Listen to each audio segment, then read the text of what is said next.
അലാവുദ്ദീനും അത്ഭുത വിളക്കും.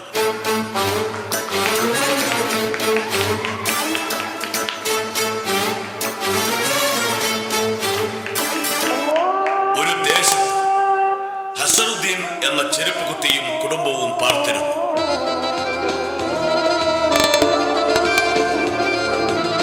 മഹാഭാഗ്യം കൊണ്ട് ധനികരായ അലാവുദ്ദീന്റെ പിൻഗാമിത്വം അവകാശപ്പെട്ടിരുന്നുവെങ്കിലും ഏറെ ദാരിദ്ര്യത്തിലും രോഗപീഠയിലും കഴിഞ്ഞുകൂടുകയായിരുന്നു ആ കുടുംബം. ഹസറുദ്ദീൻ ആകട്ടെ വീട്ടുകാര്യങ്ങളൊന്നും ശ്രദ്ധിക്കാതെ ഊരു ചുറ്റുന്ന ഒരു വലക്കിറുക്കനായിരുന്നു. രോഗക്കിടക്കയിൽ വീണ ഉമ്മയെയും അന്ധനായ ജ്യേഷ്ഠനെയും പുലർത്തുവാൻ അപ്പം ചുട്ടു വിൽക്കുകയായിരുന്നു അസറുദ്ദീന്റെ ഇളയ മകൻ അലാവുദ്ദീൻ, അഥവാ അല്ലു എന്ന് നാട്ടുകാർ ഓമനയോടെ വിളിക്കുന്ന നമ്മുടെ കഥാനായകൻ. ഇനിയത്തെ കഥ നേരിൽ കണ്ടാൽ. ഭാഗ്യവാനായ ഹസൻ, ഹേ ചെരുപ്പൂത്തുകളുടെ രാജാവേ, എഴുന്നേൽക്കുക. ആ ദിവ്യ വെളിച്ചത്തിൽ നിന്നും ഒരു അരുളപ്പാടുണ്ടായി. ആദ്യം എനിക്ക് തോന്നിയത് തലേന്ന് രാത്രി കഴിച്ച പുൽച്ചാരായത്തിന്റെ മന്ദിപ്പിൽ തോന്നിയ ഒസാനെന്നാ. പക്ഷേ വീണ്ടും അദ്ദേഹത്തെ വിളിച്ചു. ഹസൻ, നിന്റെ നല്ല മനസ്സ് ഞാൻ കണ്ടറിഞ്ഞിരിക്കുന്നു. നീ ഇനി കുത്തി ഇന്ന് ചെരുപ്പ് കുത്തേണ്ടതില്ല. ഈ ഗ്രാമത്തിലെ സകല തെണ്ടികൾക്കും ഇത് നീ അവർക്കെല്ലാം രാജാവാകാൻ പോകുന്നു. ആ വിശേഷം വേണ്ട ആസറേ, അത് നിന്റെ ഭാഗം ഒരു കൂട്ടലല്ലേ. ഓ മാപ്പാക്കണേ, അങ്ങനെ വല്ല തോന്നലും ഉണ്ടെങ്കിൽ മാപ്പാക്കണേ. എന്തായാലും പറഞ്ഞു, ഇതാ ഈ സമ്മാനം വാങ്ങിക്കുക എന്ന ഉള്ളപ്പാടോടെ ആ സമ്മാനം എനിക്കു നേരെ നീട്ടി. മനോഹരമായി ചെരുപ്പാണ് സമ്മാനം. ഞാനത് കയ്യിലേക്ക് വാങ്ങി. അതെന്താണെന്ന് പറഞ്ഞു തുറക്കണം. അതെന്റെ ഉപ്പൂപ്പ അലാവുദ്ദീൻ സാഹിബിന് കിട്ടിയ അതേ വിളക്ക, അത്ഭുത വിളക്ക്. അസറുദ്ദീനെ പുളുവടിക്കൊക്കെ ഒരു അതിരുണ്ട്. ഗർക്കന്മാർക്ക് എന്തും ആവാൻ കാത്തിരിക്ക. എന്നിട്ട് ആ വിളക്ക് എവിടെ സുൽത്താൻ? എടാ ഒട്ടകത്തല അബൂസ, പൊണ്ണ കാസിമേ, ഒരു മുല്ലാക്കഥ പറയേണ്ട കാര്യം എനിക്കില്ല. ഞാൻ ഒരു തട്ടിപ്പുകാരനുമല്ല. പിന്നെ താൻ ആരാധന. ഞാനിനി നിങ്ങൾക്കൊക്കെ സുൽത്താനാ. നിങ്ങളൊക്കെ ഇനി എന്നെ അനുസരിക്കണം. കപ്പം തരണം, പാട്ടം തരണം. ഇനി നിങ്ങളെയൊക്കെ ഭരിക്കാൻ പോകുന്നത് ഈ ഞാനാ. വിളിക്കണം, ചക്രവർത്തി ഹസറുദ്ദീൻ കി ജയ്, ചക്രവർത്തി ഹസറുദ്ദീൻ കി. പ്രജകളതാ വിളി കേട്ടിരിക്കുന്നു.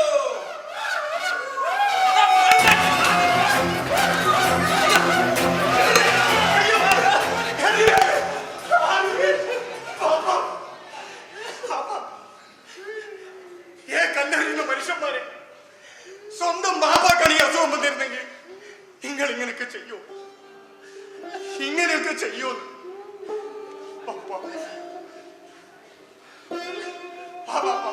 നമുക്ക് വീട്ടിലേക്ക് പോകാം.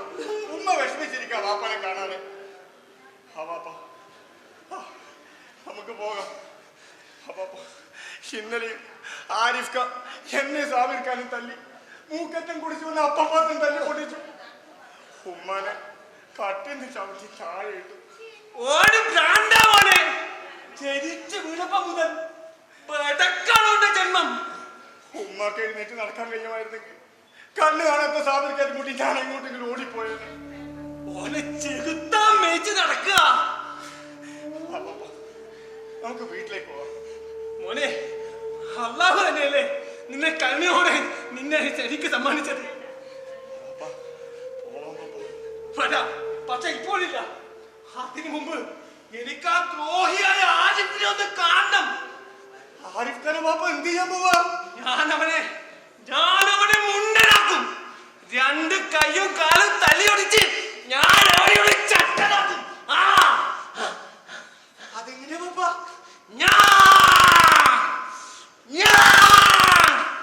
ജിന്നിനെ പ്രത്യക്ഷപ്പെടുത്തും. സ്വർണ്ണച്ചെണ്ടിന്റെ വിളക്കുതിരി കത്തിപ്പുകഞ്ഞ് ഈ വേലായമാകെ വെള്ളപ്പുകക്കൂടുണ്ടാക്കും. അതിൽ നിന്നും നീളച്ചെടികളും പൂത്ത കൊമ്പും പല്ലും നഖങ്ങളുമുള്ള ചില്ലുകൊടുത്തു വരും. ഞാൻ പറയുന്നതെല്ലാം അവൻ അനുസരിക്കും. വേണമെങ്കിൽ എന്റെ മോനായ ആരിഫ് ചെകുത്താനെ അവൻ കൊല്ലും.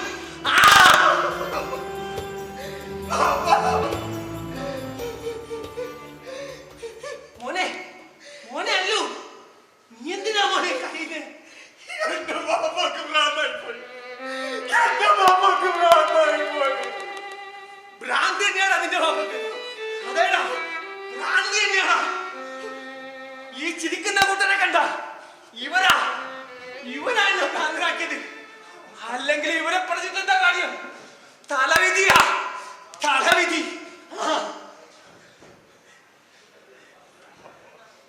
ഇതായിരുന്നു അസറുദ്ദീൻ. എല്ലാവർക്കും ഒരു കാലം. ഇതിൽ ചവിട്ടി എല്ലാവരും നല്ല വഴിക്ക് നടന്നുപോയി. പഴകിപ്പൊളിഞ്ഞപ്പോ ഇവിടെ അവർ കുപ്പത്തൊട്ടിയിലെറിഞ്ഞു.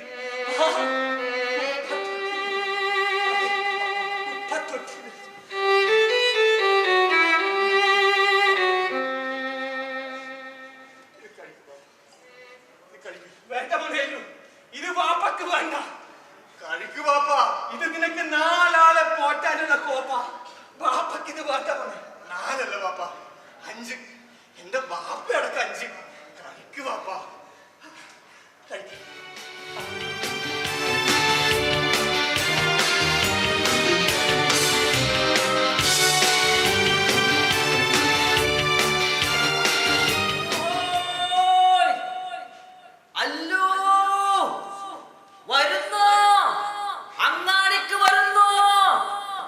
ഷംസു ചങ്ങായി വണ്ടി വെച്ചിട്ട് പോടാ.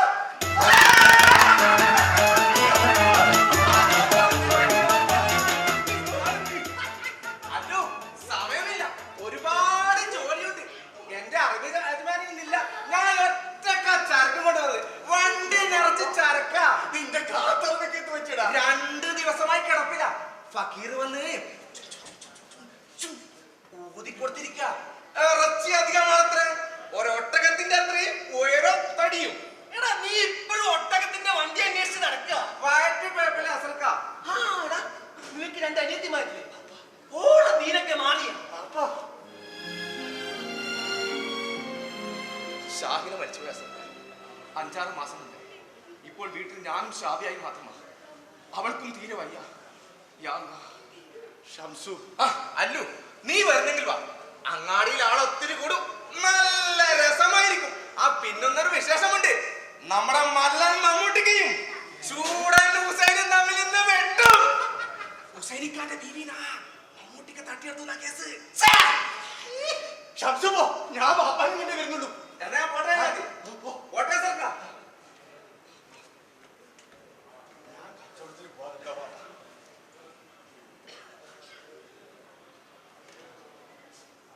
ഈ 5ഉം 10ഉം അപ്പം വിട്ടിട്ട് എന്റെ മോൻ എങ്ങനെയാ കുടുംബം നോക്കുക? അവനെ സഹായിക്കണം. ആ തമ്പുരാന്റെ എന്ന പൈതൃക സ്വത്ത് അവന് കൈമാറണം. മോനെ മോനെ അല്ലു, അല്ലു വാ, എന്റെ മോൻ ഇങ്ങോട്ട് വാ. എന്താ ബാപ്പ? നിനക്ക് ഞാനൊരു സമ്മാനം വെച്ചിട്ടുണ്ട്. സമ്മാനം? എന്ത് സമ്മാനം? ചുറ്റിലും ശത്രുക്കളാ, ആരെങ്കിലും കേൾക്കും. എന്ത് സമ്മാനം ബാപ്പ? ഹസറുദ്ദീൻ എന്ന ചെരുപ്പ് കുത്തിക്ക് കിട്ടിയ ദൈവ സമ്മാനം.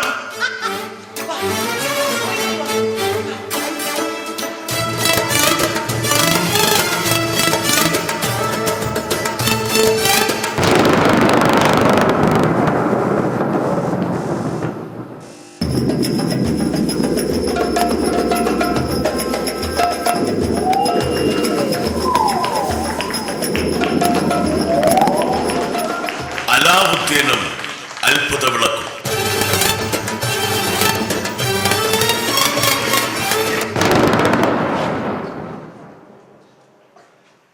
ഹായ്, ഇതൊരു വിളക്കാണല്ലോ. വിളക്ക്, അത്ഭുത വിളക്ക്. എവിടുന്ന് കിട്ടി എന്റെ ബാപ്പാക്കിത്? അതൊരു കഥയാ മോനെ. അതെന്ത് കഥ? ഒരിക്കലൊരു സത്രത്തിൽ വെച്ച് മരിക്കാനായ പടു കിഴവൻ ഫക്കീർ എന്നെ ദിവസങ്ങളോളം ശുശ്രൂഷിച്ചു. മരിക്കാൻ നേരം അയാൾ എന്നെ അടുത്ത് വിളിച്ചു. എന്നിട്ട് തന്നടാ ഈ പൊൻവിളക്ക്. ഇത് വിറ്റാ നമ്മൾ ദാരിദ്ര്യമാണോ പാപ്പ? മോനെ അല്ലു, ദാരിദ്ര്യമാണോ ഈ ദുനിയാവിലെ ഏറ്റവും വലിയ ശാപം? അല്ലേ പാപ്പ, അല്ലേ? ഈ ദുനിയാവിലെ എല്ലാ ഹയഞ്ഞാണികളും ഉറപ്പിക്കാനുള്ള ഒരത്ഭുത ശേഷിയുള്ള വിളക്കാണിത്. ഇത് നമ്മുടെ എല്ലാ ആഗ്രഹങ്ങളും സാധിപ്പിച്ചു തരുമോ? എല്ലാം സാധിപ്പിച്ചിരും. ഇത് നിനക്കുള്ളതാ, എടുത്തോ. എന്റെ മോനെടുത്തു. ഇത് നിനക്കുള്ളതാ, എടുത്തോ. നിനക്കുള്ളതാ, എടുത്തോ.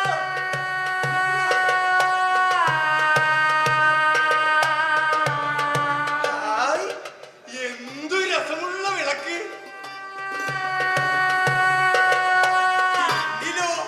ബാപ്പാന്റെ ഒരു നൊസം കഥയും ഒരു നൊസ് തന്നെയാണ് എന്റെ ബാപ്പയ്ക്ക്. ഇത് ഞാൻ എന്റെ സാബിർക്കാർക്ക് കൊടുക്കും. കണ്ണു കാണില്ലെങ്കിലും സാബിർക്കാര് വലിയ സന്തോഷമാകും.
ഭയപ്പെടേണ്ട എന്റെ കൊച്ചജമാനെ, ഇത് ഞാനാണ്, അങ്ങയുടെ സേവകൻ. നിങ്ങളാരാ? പാവം എന്റെ കൊച്ചജമാനൻ, എന്നെ തിരിച്ചറിയുന്നതേ ഇല്ലല്ലോ. നോക്കൂ, അതെന്താണ്? ഇത് ബാപ്പ എന്ന് വിളക്കാം. ബുദ്ധിശൂന്യനും പേടിക്കോലവുമായ ബാപ്പ എന്ന് പറയുമല്ലാവുദ്ദീൻ. ആ വിളക്ക് മരുഭൂമിയിൽ എറിഞ്ഞു കളയാതെ അങ്ങേക്ക് തന്നത് മാത്രമാണ് അയാൾ കാണിച്ച ബുദ്ധി. ഇതിനു പിന്നിൽ ഒരു കഥയുണ്ടെന്ന് പറഞ്ഞു ബാപ്പ. കഥ: 7 ലോകവും 7 ആകാശവും പിഴുത് കയ്യിൽ കൊടുക്കാൻ കൽപ്പുള്ള ജിന്ന്. കഥ: 7 ലോകവും 7 ആകാശവും പിഴുത് കയ്യിൽ കൊടുക്കാൻ കൽപ്പുള്ള ജിന്ന്. പണ്ട് അലാവുദ്ദീൻ എന്ന നിങ്ങളുടെ മുൻഗാമി പൂപ്പാക്ക് കോട്ടകൊത്തലങ്ങളും നിലവറ നിറച്ച് പൊന്നും മുത്തും രത്നങ്ങളും കോരിക്കൊടുത്ത അജയ്യസിദ്ധിയുള്ള ജിന്നിന്റെ കഥ. അസംഭവ്യമല്ലാത്ത ജീവിത കഥ. എന്താ ചിരിക്കുന്നു ചിന്നപ്പൂപ്പ? അതിസമ്പന്നതയുടെ കൊടുമുടികളിൽ വെച്ച് പിൻവഴി മറന്ന തലമുറകൾ, അഴിച്ചെറിയാനാവാത്ത അഹംഭാവങ്ങളുടെ വിഷക്കായികളായി മുളച്ച പടുമുളകൾ. അലാവുദ്ദീൻ മരിച്ചു, അത്ഭുത വിളക്കും അതിന്റെ പിൻഗാമികളും. എന്നിട്ടും കാത്തിരിപ്പാണ്, പ്രതീക്ഷയോടെ. അപ്പോ നിങ്ങൾ എന്റെ എല്ലാ ആഗ്രഹങ്ങളും സാധിപ്പിച്ചു തരുമോ? അതാണ് എന്റെ കർത്തവ്യം, കാലാകാലങ്ങളായി. ഇത് ഞാൻ ചോദിക്കുന്ന എന്തും തരുമോ? കാലം ഒരുപാട് കടന്നുപോയ ജമാനെ. ഭൂലോകത്ത് മനുഷ്യനും ചെകുത്താനും ദൈവവും ജനിച്ചും മരിച്ചും മരിച്ചും ജനിച്ചും പോയിരിക്കുന്നു. എന്നിട്ടും ഈ മനസ്സും ശരീരവും ഉത്തരവുകൾക്ക് തന്നെ കാത്തിരിക്കുന്നു. എങ്കിൽ എനിക്കൊരാഗ്രഹമുണ്ട്. എന്റെ ഉമ്മാന്റെ ദീനം മാറ്റണം. സാബിർക്കാന്റെ കണ്ണ് നേരെയാക്കണം. ആരിഫ് ഖാന്റെ കയ്യും കാലും തല്ലി ഒടിച്ച് അവനെ ചട്ടുകാലിലാക്കണം. ആരിഫ് ഖാൻ എന്ത് ചെയ്യണമെന്ന്? അവനെ ചട്ടുകാലിലാക്കണം. കഴിയോ? ആവാം, ആവാം. എങ്കിൽ ആദ്യം അത് ചെയ്യുക. കൽപ്പന പോലെ.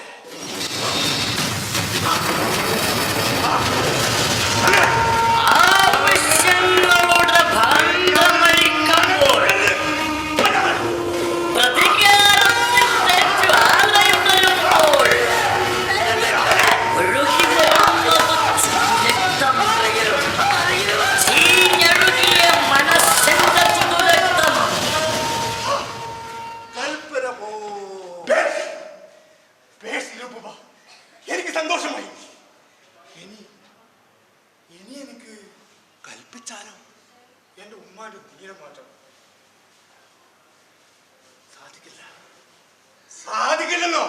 ഇല്ല. ധിക്കരിക്കണം എന്നെ. അല്ല, ഞാൻ പറയുന്നതെല്ലാം അനുസരിക്കുമെന്നല്ലേ പറഞ്ഞത്? തീർച്ചയായും. പിന്നെന്താ ഇതിനർത്ഥം? എനിക്കതിന് കഴിയില്ല. കഴിയില്ലേ? ഇല്ല, കഴിയില്ല. ഈ ദുനിയാവിൽ നന്മകൾ മാത്രം ചെയ്യാൻ ഒരിക്കൽ വന്നു പോയവനാണ് ഞാൻ. ആ നന്മകളിലാണ് നിങ്ങളുടെ മുൻഗാമികൾ സൗഭാഗ്യങ്ങൾ പണിഞ്ഞത്. അതിന് ഇത്തവണ എന്റെ ദൗത്യം മറ്റൊന്നാണ്. അതെന്താണ്? ഇന്നെനിക്ക് തിന്മകൾ മാത്രമേ അങ്ങേക്ക് വേണ്ടി ചെയ്യുവാൻ സാധിക്കൂ.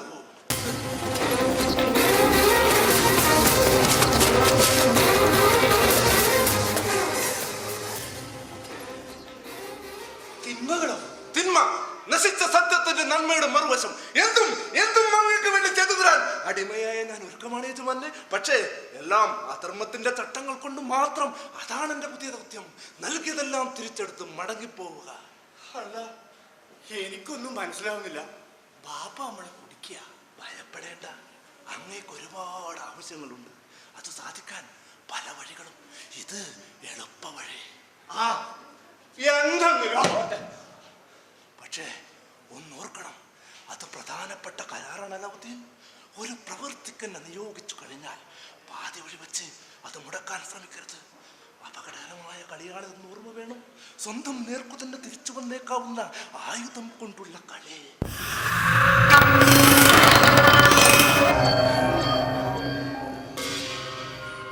അപ്പോ എനിക്ക് വിൽക്കാൻ ഒരുപാട് പത്തിരപ്പ് ഉണ്ടാക്കാൻ ആഗ്രഹിച്ചൂടെ?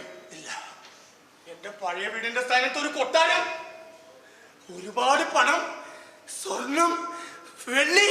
ഇല്ല. ശൂന്യതയിൽ നിന്നും ഒന്നും ഉണ്ടാക്കി തരാൻ എനിക്കാവില്ല. പിന്നെന്തും മാറിയതാണ് കൊണ്ടേ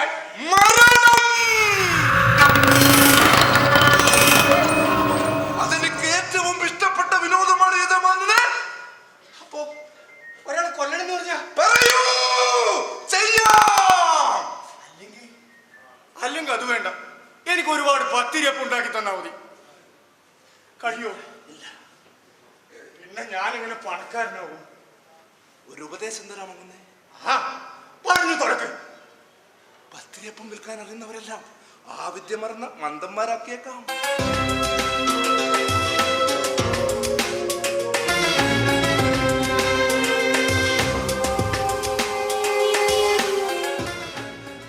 അത് കൊള്ളാമല്ലോ. എങ്കിൽ ഉത്തരവിന്ദ്രായം ചെയ്യുക. കൽപ്പന പോലെ.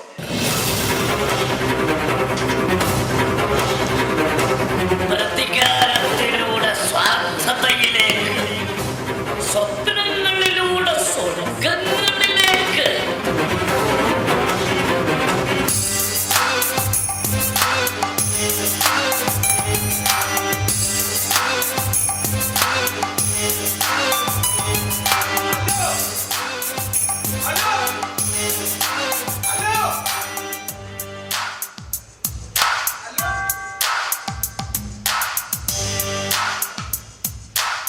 അല്ലോ, ഈടെയായി നിന്നെ പുറത്തേക്കൊന്നും കാണാറില്ലല്ലോ.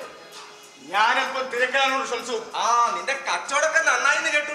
ആ, തരക്കേടില്ല. ഓരോന്നിനും ഓരോ സമയമുണ്ടല്ലോ. ആളുകളൊക്കെ പറയുന്നത് മറ്റൊന്നാ കേട്ടോ. നീ അതെന്താ? നിനക്കെന്തോ പിശാചിന്റെ സേവയുണ്ടത്രേ. നീ ആളുകളൊക്കെ മാരണം ചെയ്തിരിക്കുന്ന അങ്ങാടി വർത്തമാനം. പോകാൻ പറ. നീ അത് വിശ്വസിക്കുന്നുണ്ടോ? എനിക്കും ഒരു കൂട്ടം തോന്നിയിട്ടുണ്ട്. എങ്കിലും നീ എന്റെ കൂട്ടല്ലേ. നീ നന്നാവണം, അതാണ് എന്റെ സന്തോഷം. ആ, ഈ പണം മുഴുവൻ മകരിന് മുമ്പേ ആ കാട്ടറബിക്ക് എത്തിക്കണം.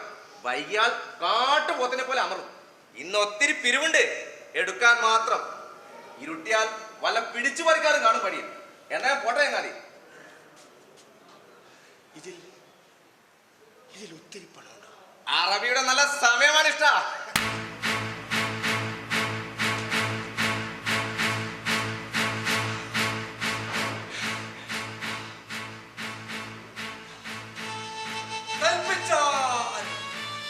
ആ പോയവരെ നീ അറിയും.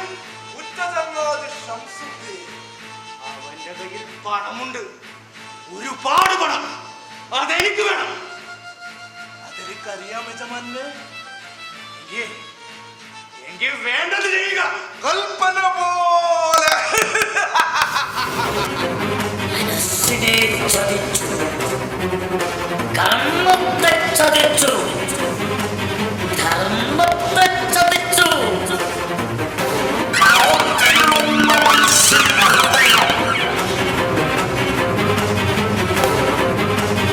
അല്ലോ, ഓടി വാ, കള്ളൻ, കള്ളൻ, യമ്മ, ഓടി വാ, രക്ഷിക്ക്, എന്റെ പണം, അയ്യോ. ഇതെങ്ങനെ ഇവിടെ വന്നു? ഷംസുപ്പോ, അപ്പോൾ എല്ലാവരും പറഞ്ഞത് ശരിയാണ്, നീയാണ് ഇരുവിന്. ഷംസുപ്പോ, എടാ ദുഷ്ട ചതിയ അധികം താടാ. ഞാനിതെല്ലാവരും പറയും. എടാ താടാ ഷംസുപ്പോ.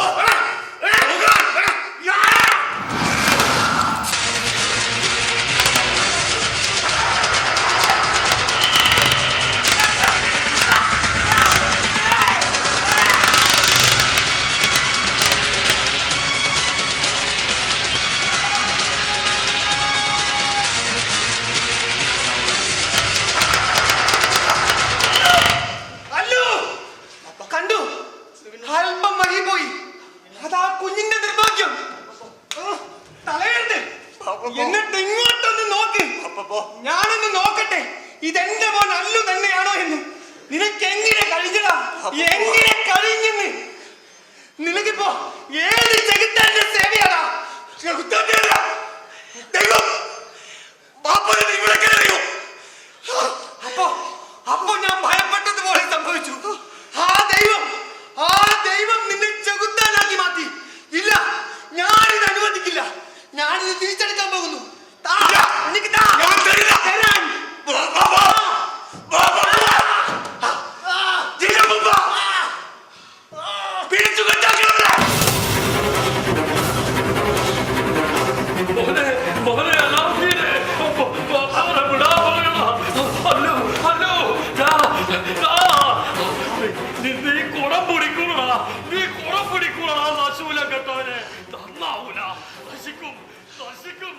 കൽപ്പന പോലെ എന്തു ചെയ്തു ആ കിളവനെ?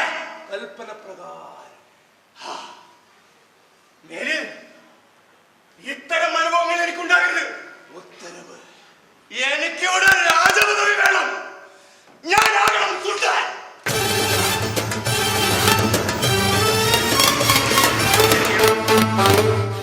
തിന്മയുടെ കർമ്മപദ്ധതി നന്മയുടേതിനേക്കാൾ എളുപ്പം തന്നെ. അത് യുഗ നിയമമാണ്. എങ്കിൽ വേണ്ടത് ചെയ്യുക.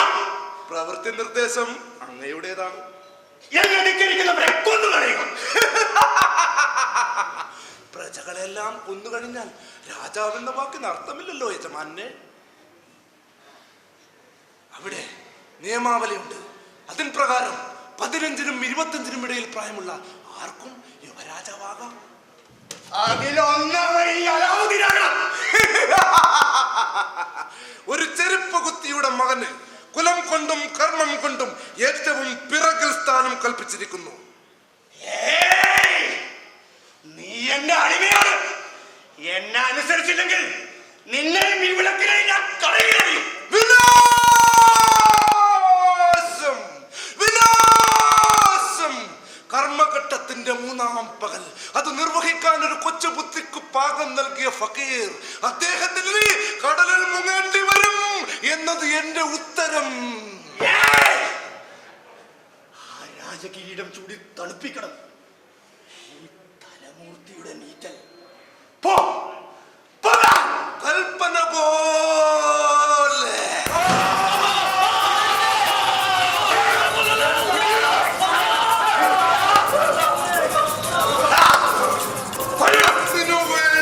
എനിക്കിവിടെ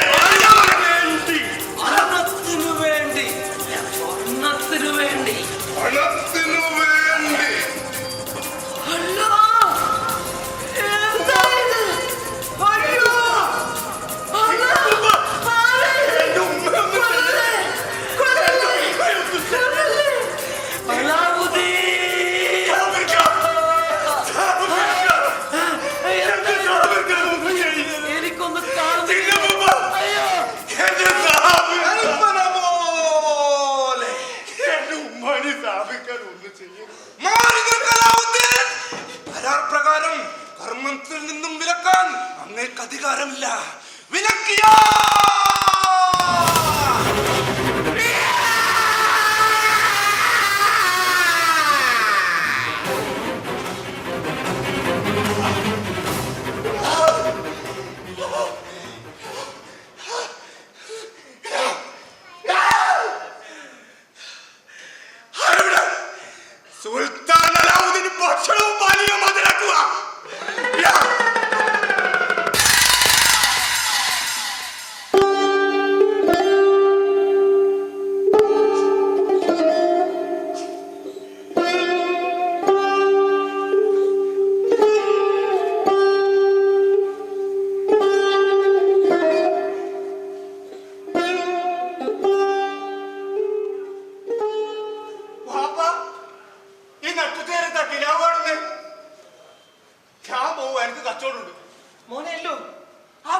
വിളക്ക്, അത്ഭുത വിളക്ക്. അത്ഭുത വിളക്ക എന്റെ വാപ്പാൻ ഒരു ന്യൂസ് തന്നെയാ. പിന്നെ ഞാൻ തന്നില്ലേ ആ അത്ഭുത വിളക്ക്? പിന്നെ ഞാൻ ആർക്കാ കൊടുത്തേ ആ അത്ഭുത വിളക്ക്?